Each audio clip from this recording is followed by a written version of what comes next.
নমস্কার, আপনাদের সকলকে আরেকবার স্বাগত জানাই আমার এই ইউটিউব চ্যানেলে। আর আজকে একটি বিশেষ গুরুত্বপূর্ণ আপডেট রয়েছে যেটা শেয়ার করার জন্য আমি এই ভিডিওটি তৈরি করছি।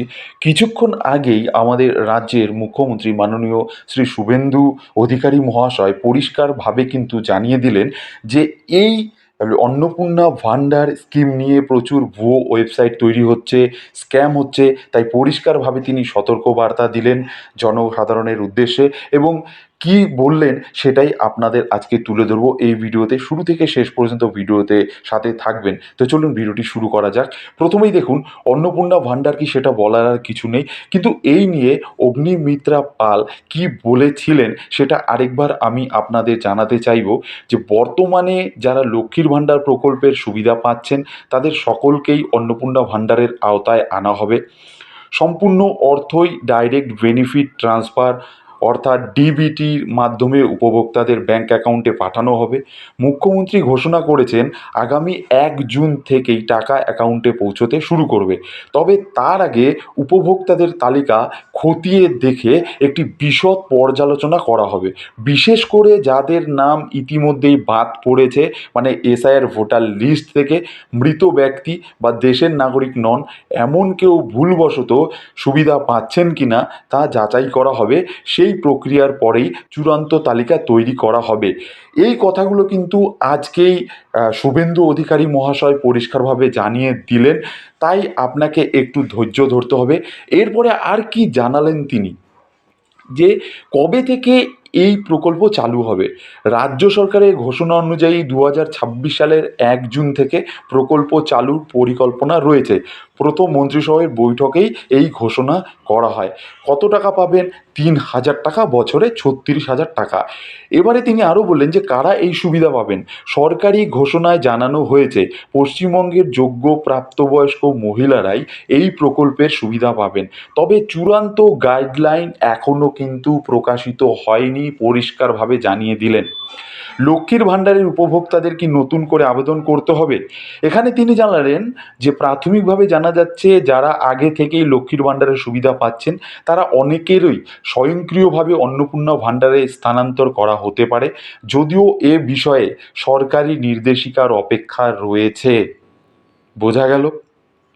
তিনি আরও জানালেন যে কি কি নথি লাগতে পারে। সরকার এখনও পূর্ণাঙ্গ তালিকা প্রকাশ না করলেও সম্ভাব্য নথির মধ্যে থাকতে পারে। কি কি থাকতে পারে? যে Aadhaar card, bank account, Aadhaar link mobile number, voter card বা রেশন কার্ড, বাসস্থানের প্রমাণপত্র। কিভাবে আবেদন করা যাবে? সরকারিভাবে এখনও আবেদন প্রক্রিয়া শুরু হয়নি।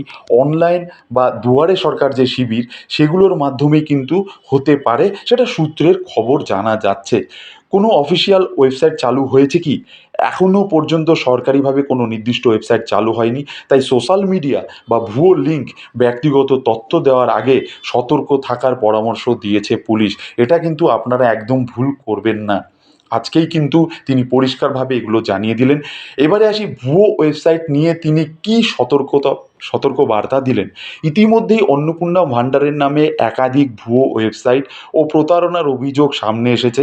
পুলিশ জানিয়েছে সরকার এখনও কোনো অনলাইন ফর্ম প্রকাশ করেনি, তাই ওটিপি, ব্যাংক ডিটেলস বা আধার তথ্য অপরিচিত সাইটে শেয়ার না করার পরামর্শ দেওয়া হয়েছে।